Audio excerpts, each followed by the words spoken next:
C'était une première, c'est un coup de maître. L'affluence rencontrée à la journée portes ouvertes samedi 19 février à l'École nationale supérieure de chimie de Montpellier a dépassé les attentes des organisateurs. Il faut dire que l'année s'y prêtait tout particulièrement. Cette année, année internationale de la chimie, je pense qu'il était de notre devoir de se présenter un peu mieux au public, de mieux se faire connaître et d'essayer de leur faire mieux comprendre ce qu'il y a derrière la chimie, les métiers de la chimie et tout ce que l'on peut faire avec un bagage d'ingénieur chimiste. Un chiffre qui est beaucoup plus révélateur, qui nous intéresse à nous qui sommes dans des écoles d'ingénieurs, c'est quand même maintenant comment se répartissent les ingénieurs du même secteur d'activité. Et vous voyez que la production est passée à 22, alors que la recherche et développement est passée à 43, alors qu'elle était au départ, il n'y avait pratiquement que 9%.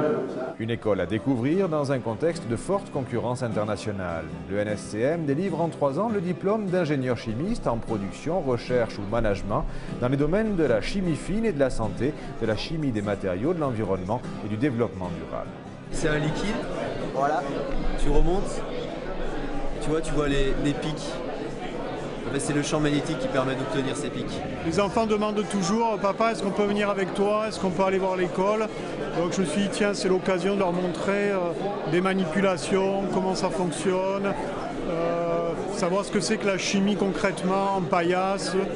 Je sais qu'il y a des expériences intéressantes, donc c'était l'occasion de leur faire toucher un peu du doigt ce que c'était que la chimie. Autres artisans du succès, les étudiants. Près d'un tiers des 300 élèves ont répondu à l'appel avec des réponses précises aux idées reçues. Il y a beaucoup de gens qui pensent que chimique c'est associé à toxique ou mauvais et parfois il faut se rendre compte que de l'eau c'est un produit chimique et c'est essentiel à la vie et que sans la chimie il y a plein de progrès qui sont là aujourd'hui qui n'auraient pas vu le jour, les panneaux solaires, les éoliennes.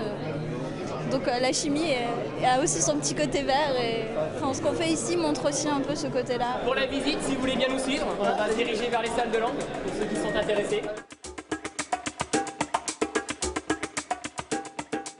Quand on est en prépa, on ne sait pas forcément quelle école choisir. Et donc ça peut être intéressant que des élèves fassent partager leur expérience au niveau de la salle de TP, de la vie de l'école, de la vie sur Montpellier. Je pense que ça peut être très, très intéressant pour eux. Ce qu'on a passé, c'est un échantillon de polycarbonate.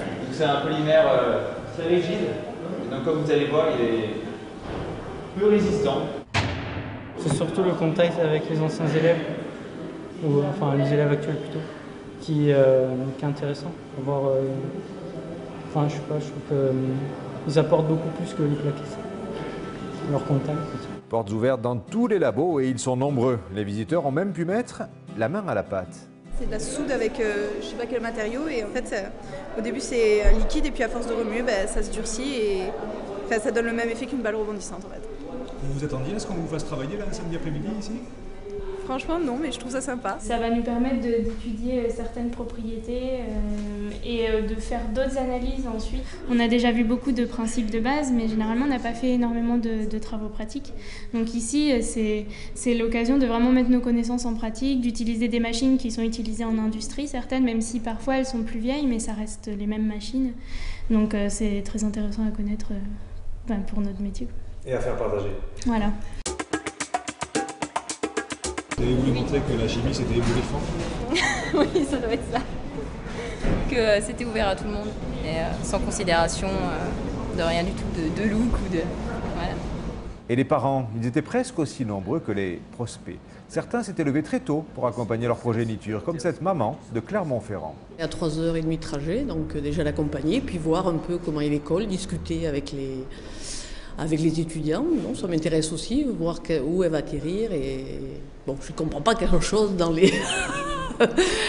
Mais sinon, non, c'est pour voir l'ambiance. Donc voilà, m'imprégner un peu de cette école. Une formation d'excellence, mais aussi une école où il fait bon vivre. Un aspect que les étudiants voulaient aussi faire partager, notamment aux prépas. Quand on arrive en école d'ingénieur, après 2 ans de prépa, il faut aussi se trouver du temps pour s'amuser et décompresser un peu après les cours. Donc le sport, les jeux, ça fait partie intégrante d'une école d'ingénieur, je pense. D'ici 3 ans, l'École nationale supérieure de chimie de Montpellier emménagera dans ses nouveaux locaux au nord de la ville, au cœur du pôle chimie Ballard. Une nouvelle étape pour ce fleuron de l'Université Montpellier Sud de France.